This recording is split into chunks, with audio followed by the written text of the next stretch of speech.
끝없이 펼쳐진 우주, 이런 우주는 언제 어떻게 만들어졌을까요? 또 지금 발을 딛고 서 있는 지구는 어떻게 만들어졌고 지구의 수많은 생물들은 언제 탄생했을까요? 그리고 인류는 어떤 발자취를 남겨왔을까요? 이런 질문들은 동서고금을 막론하고 인류가 밤하늘을 올려다보며 품게 된 호기심이었습니다. 그리고 이런 호기심들은 인류가 세상을 이해하고 발전시키는 기틀이 됐죠. 오늘은 우주가 탄생한 후부터 지금까지 펼쳐진 그 장대한 이야기를 해볼까 합니다.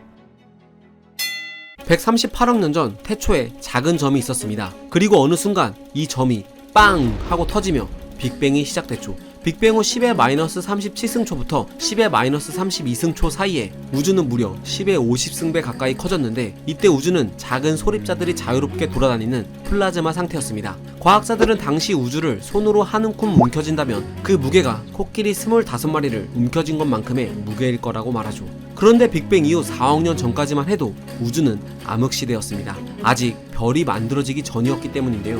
하지만 4억 년 후 비로소 수소로 가득한 먼지 속에서 수소끼리 뭉쳐 헬륨으로 변하는 핵융합 반응이 일어났고, 이때 엄청난 에너지가 방출되면서 스스로 빛을 내는 천체인 별이 탄생하게 됩니다. 암흑시대를 벗어난 우주 곳곳에는 별들이 반짝였고, 일부 공간에서는 별과 주변 가스 등이 중력에 의해 묶이면서 별의 무리가 생겼는데, 이게 바로 은하죠. 사실 별의 탄생은 무척이나 중요한 사건입니다. 바로 우리 모두가 이 별에서 비롯됐기 때문인데요. 빅뱅 초기 우주 공간에 있는 원소라곤 수소와 헬륨이 전부였지만, 수소의 핵융합 반응을 통해 별이 만들어지면서 고온 속에서 헬륨은 다시 탄소로, 또 여러 핵융합 반응을 거쳐 산소, 규소, 철까지 생겨나게 됩니다. 그리고 수십억 년이 지나 수명을 다한 별이 붕괴되면서 그동안 만들었던 원소들을 우주 공간으로 흩뿌렸죠. 이런 원소들을 기반으로 지구라는 행성, 그리고 생명체까지 탄생했으니 우리는 모두 별의 후예인 셈입니다. 그 누가 상상이나 했을까요? 우주가 탄생하고 한참 뒤에 만들어진 태양, 그리고 태양 주변에 자리 잡은 지구에서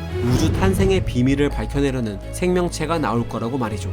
우리 은하는 빅뱅이 시작된 후 약 90억 년이 지나서야 만들어졌는데요. 이때쯤 우리 은하 한쪽 구석에서는 태양이라는 작은 별이 생겨났습니다. 태양을 만들고 남은 가스와 먼지들은 다시 뭉쳐지면서 태양 주위엔 작은 행성들이 100억 개 이상 만들어졌는데, 지구도 이 중 하나였죠. 이 작은 돌덩어리는 주변에 있는 행성들과 계속 부딪히며 합체를 거듭했고, 마침내 지금의 지구가 됩니다. 갓 태어난 지구는 불덩어리에 가까웠지만 행성 충돌이 잦아들면서 차츰 식고, 무거운 원소는 아래로 가라앉아 핵이 됐으며 가벼운 원소는 위쪽으로 상승해 멘트를 이뤘죠. 또 표면에서는 마그마가 굳어 원시 지각을 형성했습니다. 그리고 지구가 식어감에 따라 대기 중의 수증기는 비가 되어 내려 강과 바다를 만들었습니다. 하지만 지금과 달리 원시 지구엔 초록빛이라곤 찾아볼 수 없었고, 바닷속도 어둠으로 가득했죠. 그러던 약 38억 년 전 극적인 사건이 일어납니다. 지구 바닷속의 많은 유기분자들이 화학작용으로 서로 끌어당기면서 단백질이 됐고, 이 단백질은 때론 둘로 나뉘면서 자기 복제를 시작한 거죠.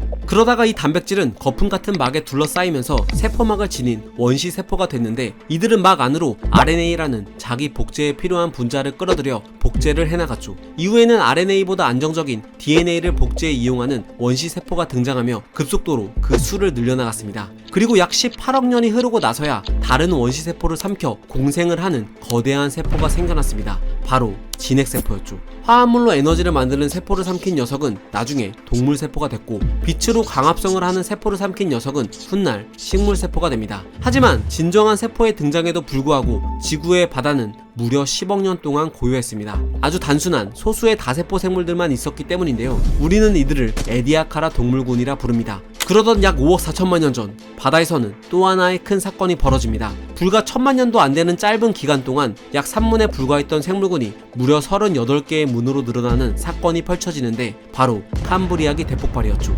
아노말로카리스, 오파비니아, 할루키게니아 등이 등장했으며 훗날 모든 척추동물의 조상이 되는 녀석도 나타났습니다.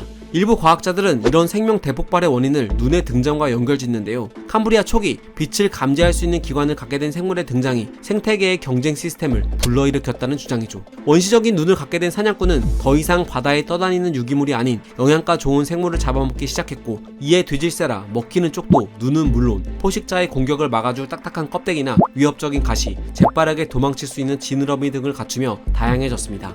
이렇게 캄브리아기를 시작으로 지구는 우리에게 익숙한 고생대, 중생대, 신생대란 지질시대를 이어나가게 되죠. 고생대 바다에는 삼엽충이 번성했고 척추를 지닌 어류가 처음으로 등장했습니다. 그리고 이들 중 일부는 3억 9천만 년 전쯤이 되어서야 판게아라는 거대한 땅으로 올라와 최초의 육상 척추동물로 진화했죠.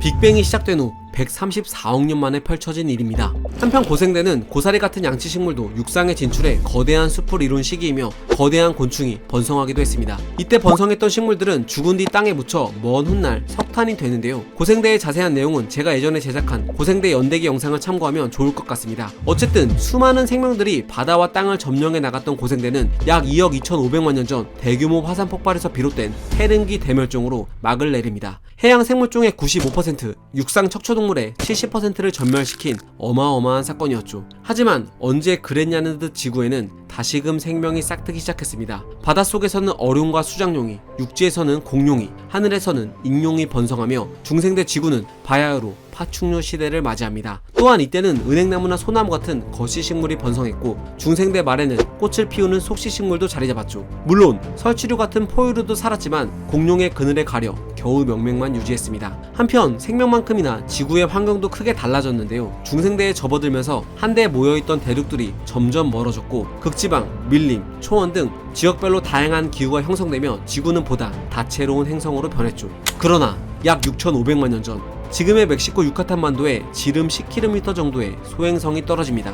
수소폭탄 170개를 동시에 터뜨린 것과 맞먹는 충돌이었죠. 충돌 지점에는 지름 170km의 화구가 생겼고 주변 지역에는 거대한 지진과 해일, 화산 폭발 등이 일어났습니다. 이로 인해 지구는 먼지 구름에 뒤덮였고 수개월 동안 햇빛이 차단돼 식물들이 죽기 시작했죠. 식물의 죽음은 초식 공룡의 죽음으로, 그리고 이는 다시 육식 공룡의 멸종으로 이어졌습니다. 이렇게 느닷없이 떨어진 소행성은 당시 지구 생물종의 75%를 멸종시켰죠. 하지만 이런 멸종 덕분에 지구엔 포유류의 시대가 활짝 열리게 됩니다. 공룡보다 몸집이 작은 탓에 땅을 파서 숨어 지냈던 포유류들은 이 기회를 놓치지 않고 공룡이 사라진 자리를 빠르게 채워나갔습니다. 천만 년 만에 작은 쥐부터 원식 고래, 박쥐, 육식 고양이과 동물까지 상상도 못할 정도로 다양하게 진화했죠. 그리고 여기에는 우리 인류가 속한 영장류의 조상도 있었습니다. 영장류는 수천만 년 동안 진화를 거듭하며 다양한 종으로 분화되고 지금으로부터 약 400에서 500만 년 전 나무에서 내려와 두 발로 걷는 종이 출현했으니 바로 우리의 조상이었습니다. 아프리카에서 처음 등장한 초기 인류 오스트랄로피테쿠스 아파렌시스는 두 발로 걷게 되면서 두 손이 자유로워졌고 그 결과 230만 년 전쯤에는 손으로 도구를 만드는 호모 하빌리스가 등장했죠. 더 나아가 180만 년 전 등장한 호모 에렉투스는 불로 음식을 익혀먹게 되면서 머리뼈에는 딱딱한 음식을 씹을 때 필요한 턱 근육이 점차 줄어들게 됩니다. 덕분에 뇌가 커질 수 있는 공간이 마련됐는데 그 결과 약 20만 년 전 등장한 호모 사피엔스에 이르러서는 뇌 용량이 초기 인류보다 무려 4배나 커졌죠. 이렇게 큰 뇌를 장착한 호모 사피엔스는 여타 동물보다 뛰어난 지능을 바탕으로 전세계 각지로 퍼져나가기에 이릅니다. 사실 말이 좋아서 퍼져나간 거지 먹거리와 괜찮은 서식지를 찾아 끝없이 이동해야만 했던 거죠. 그러나 지금으로부터 약 1만 년 전 인류 사회에 획기적인 변화가 일어났으니 바로 농사였습니다. 한 곳에 정착해 작물을 키우는 방식을 체득한 현생 인류는 주거지를 만들고 마을을 이루고 살았으며 가축도 키우기 시작했죠. 덕분에 마을엔 잉여 생산물이 쌓였고 이를 바탕으로 마을엔 농민뿐만 아니라 도공과 상인, 성직자와 군인 등 다양한 직업군이 출현하며 고대 국가, 즉 문명사회가 탄생하기에 이릅니다. 고대 국가가 생겨나자 국가들끼리는 서로의 땅과 자원을 뺏기 위해 전쟁이 발생했고 여기에서 승리한 국가는 거대 국가로 발전했죠. 국가의 규모가 커진 만큼 그 안에서는 과학이나 공학, 예술 등 새로운 분야가 발전하기 시작했습니다. 특히 과학은 인류를 혁신의 길로 이끌었죠. 지구와 우주에 대한 호기심은 수많은 물리법칙을, 물질에 대한 호기심은 화학법칙을, 또 생명에 대한 호기심은 수많은 의학기술들을 만들어냈습니다. 그리고 이런 과학기술을 토대로 인류 사회는 농업에 이은 산업사회로 변모해 나갈 수 있었죠. 138억 년 전 한 점에서 시작된 역사, 그리고 그 끝자락에서 등장한 인간, 우리가 장대한 역사라고 생각했던 것들은 어쩌면 우주적인 관점에서는 그저 찰나에 불과합니다. 인간 역시 진화의 역사 속에서 우연히 등장한 보잘것없는 존재일 뿐이죠. 하지만 어떤 면에서 우리는 특별합니다. 하늘을 올려다보며 끊임없이 질문을 품었고 과학이란 합리적인 도구를 이용해 다시 우주를 향하는 종은 현재까지 우리가 유일하니까 말이죠. 이번 영상은 다산북스에서 출간한 지구의 짧은 역사란 책을 바탕으로 만들었습니다. 이 책은 우주의 시작과 지구의 탄생, 그리고 지구 46억 년의 역사를 암석과 생물의 흔적들을 통해 이야기하고 있는데요. 무엇보다 다양한 사파를 바탕으로 풀어낸 생물의 진화사는 무척 흥미롭고 이해가 쉬웠습니다. 그리고 책의 말미에는 인류의 출현과 더불어 인류로 인해 벌어지고 있는 환경 문제들도 언급하는데 마지막 문단이 너무 좋아서 그 문단을 끝으로 영상을 마칠까 합니다. 우리는 40억 년에 걸친 물리적 및 생물학적 유산 위에 서 있다. 우리는 삼엽충이 고대 해저를 기어다녔던 곳, 공룡이 은행나무가 빽빽했던 언덕을 쿵쿵거리며 다녔던 곳, 매머드가 얼어붙은 평원을 돌아다녔던 곳을 걷고 있다. 예전에는 그들의 세계였지만 지금은 우리의 세계다. 물론 우리와 공룡의 차이는 우리가 과거를 이해하고 미래를 내다볼 수 있다는 것이다. 우리가 물려받은 세계는 우리의 것임과 동시에 우리가 책임져야 하는 것이기도 하다. 다음에 어떻게 될지는 우리에게 달려있다.